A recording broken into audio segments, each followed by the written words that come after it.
Hey everybody, and welcome back to the aviary. It is the end of September. I guess actually today is the first day of October. Breeding season is coming to an end. The clutches that are laid now, a couple birds, I normally would have pulled nest boxes last week, but I've been really busy. A couple birds have snuck some nest boxes in on me, so we'll do a quick update at the end, but first I want to talk about something fun. Got Pearl here with me, and today we're going to talk about why birds. So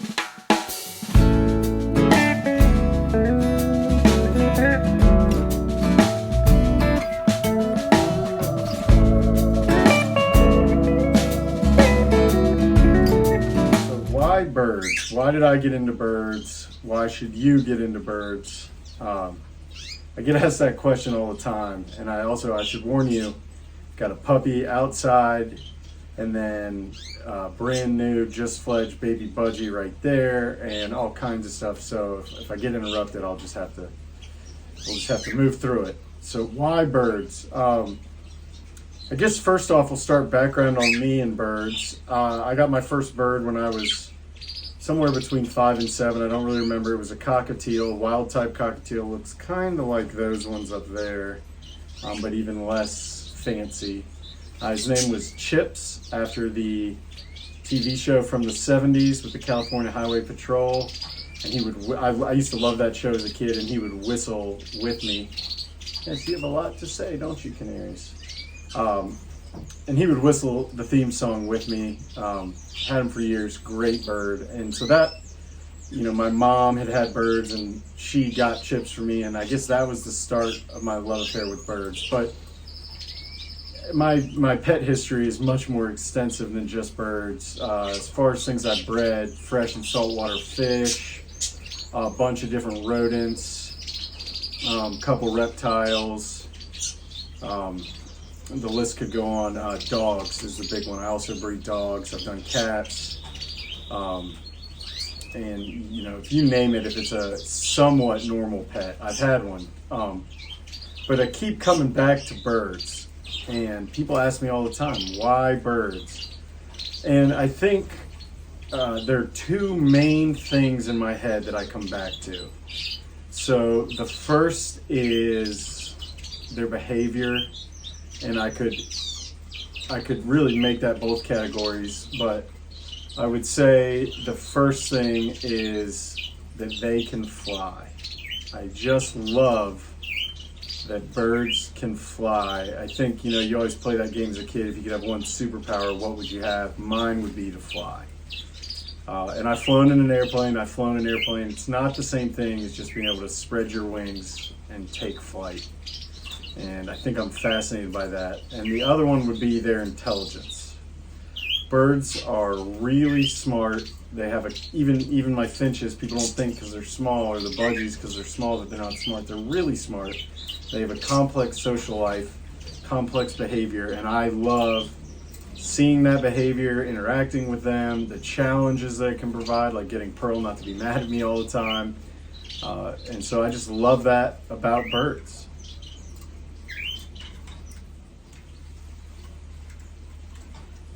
So I was originally going to title this video, Why Birds? But I think I may title it, Why You Should Get a Bird. And I guess you'll see, you'll know by the time you're watching this what I've decided. And I'll start by saying this, birds are not for everyone.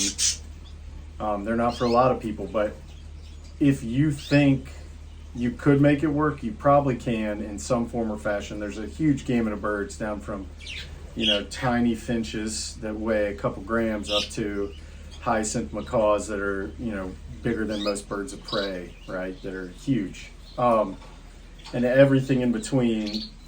And they're pretty available, especially budgies. Like a lot of people call them a parakeet. Pretty much every pet store in the United States has those. Zebra finches also. And a lot of people knock zebra finches. Zebra finches are awesome. They have a lot of really great behavior. They're relatively easy to breed. They're really rewarding. They're cute. There's a lot of lists of reasons, but cockatiels are another great option. They're pretty readily available. I just think that as far as the amount of work you put into the amount of reward you can get from a bird, they're, as maybe dogs are in the same ballpark, but they're just awesome. It's kind of like getting a friend, right? So Pearl, she has her own emotions, and I've had other, I call them my human birds. I've had other tame birds. They have their own emotions and their own personality, but they love you. They rely on you. It's a great relationship. It's pretty similar, although not nearly as in depth as a father to child, mother to child relationship. And so it can be really rewarding, when you try to teach them a new trick and they learn it. That's really exciting and fun. It's really fun to be proud. But I think overall, really anyone of any age, especially the finches, they're not that much work, especially if you're not breeding. They're hardly any work, and they're really cool and rewarding and fun. And so if you're wondering, why am I making this video now? I just got back from Aviculture United, which is a annual conference put on by AFA, ASA, and OPA, which all three of those are the, OPA is the Organization of Professional Aviculturists, ASA is the American Society of Aviculture, and AFA is the American Federation of Aviculture. And they're all organizations that are, some do lobbying, some do outreach, some do education. A lot of them do all three, but it's basically groups that you can join as a bird owner and get help, whether it's disaster relief, you get hit by a hurricane, or you just need, how do I clip my bird's wings, right? So it's a community for bird owners to join that benefits us all. And I really left it, not that I'm never not into this hobby, and I think I can admit that we're well past, hobby stage, right? Like a hobby is making a model car. This is a big part of my life. So, but I found myself really rejuvenated. It was really great to be with other bird owners, talk about the hobby, talk about why we love it, what makes it so great, and see the depth. Like I got to talk to one guy, and I can't remember his name, but he is the only importer of great billed or ground. I'm not sure. It's the large hornbill that lives on the ground, and he has, it's 25 years before they'll make one egg, and he's bred 9, and selling them to zoos and things like that. So you have guys like that. That's a totally different experience from my finches, which just this year I'll produce almost 100, right? And everybody in between. And I just think that's really spectacular, and it always makes me want to share the message that bird ownership is not necessarily this big scary thing. You don't have to dive right in and get a giant macaw or anything. A cage, a small cage, these cages are not giant, with 2 zebra finches, and you'll be having a blast. So I just want to encourage anyone here, if you're on the fence, if you're watching this because you're like, should I get a bird? Do your research. There's a ton of resources online, for your specific breed of bird that you're interested in. If you get reading about that specific bird and find out maybe that's not the right one for you, keep looking, because there might be another one. I travel for work sometimes. Got a very busy life. I've got a bunch of small kids, so that's the reason I don't have a big macaw, right? But that doesn't mean I don't have birds. I have over 100. So figure something out that works for you. If you have questions, comment here. I'm on Instagram, here on YouTube. I'm on Facebook.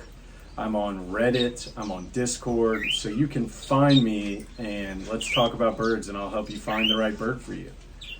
So if you're still here, I appreciate it. If you're fired up about the hobby like me, I appreciate it. If you want to talk about birds, I always want to talk about birds. So definitely reach out.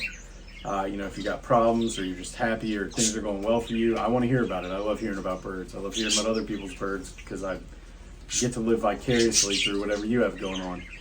So this is really just a love letter video to birds and how awesome they are. That's right, Pearl, I'm talking about you. So let's do a quick update, and then I'll let you go. But thanks, Flock, for following along, and we'll get down to the update. All right, we'll start here. So These are 4, oh, there goes Pearl. These are 4 hen canaries that I got from Royal Avian in Slidell, Louisiana last week. Really excited to add them to the flock. Gonna try to do a big push for some canary babies this year. And they're in quarantine now. And then over here, we've got another pair, male and a female canary. And then I've obviously got one canary in the nest. This male, I was a little bit worried about him. He was a little bit sick, I think, when I got him. So they've finished my quarantine protocol, but I'm still monitoring them. And I've done videos about quarantine, but obviously very important to make sure everything's good before you introduce new birds to the flock. And then here we have just fledged one of Smokey and Bandit's new chicks. I think I'm assuming it's a she based on the coloration, is gorgeous. I'm really happy. I often sell them out of the nest, and I didn't this time, and I'm really happy I didn't, because I think it's really cool to see them doing beautiful bird stuff. And then here you have, there's Bandit and Smokey up there, paying attention to what I'm doing. No action from these cockatiels yet. I'm still thinking I have a pair, but pretty soon if I don't see, and they're young, they're only 1.5, so if I don't see something next year, I'll go ahead and get DNA sex, and maybe I'll have to figure some new bird stuff out. I've got a baby dove up here growing out, waiting for a baby dove that just fledged in the aviary, and they're already spoken for. And then Pearl, who is up here being dramatic and being her best self. All right, if you can see in here, we've got a clutch of, it looks like 4 Goulian eggs. It's just my light in there being weird. So that'll be the last Goulian clutch of the year. And then here I have one of my fledgling Goulians coloring up.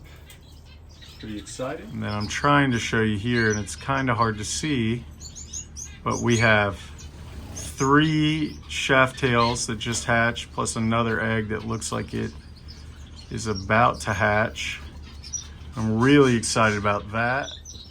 We've got, oh, there it went, all kinds of society babies fledging, and more that are thinking about it. Say hello, little guy or gal.